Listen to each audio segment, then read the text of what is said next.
আমারে কয় আয়নায় তুই তোর নিজের চেহারা দেখছস, আইছস প্রেম করতে। আরে তোর রেডি করে কি লাভ? তুইও তো আমার একটা ভালো জায়গায় নিবি না। তোর একটা ভালো বন্ধু বান্ধবের কাছে আমার পরিচয় দিতে তুই শরম পাবি। আরে বাপ মা আমার এত সুন্দর একটা নাম দিয়েছে রাসেল।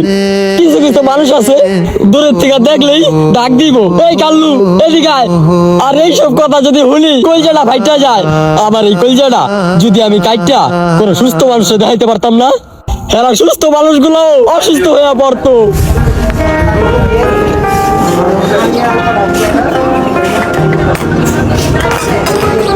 সবচেয়ে ঘৃণিত ব্যক্তি হচ্ছে তারা যারা মানুষের শরীর বা গঠন নিয়ে নিন্দা করে। স্রষ্টার সৃষ্টি কখনোই অসুন্দর হতে পারে না, হতেই পারে না। যতই সমস্যা আপনার চোখের দেখায়, আপনার কুৎসিত হৃদয় চোখ দিয়ে সুন্দর মানুষকেও কুৎসিত লাগবে, এটাই স্বাভাবিক।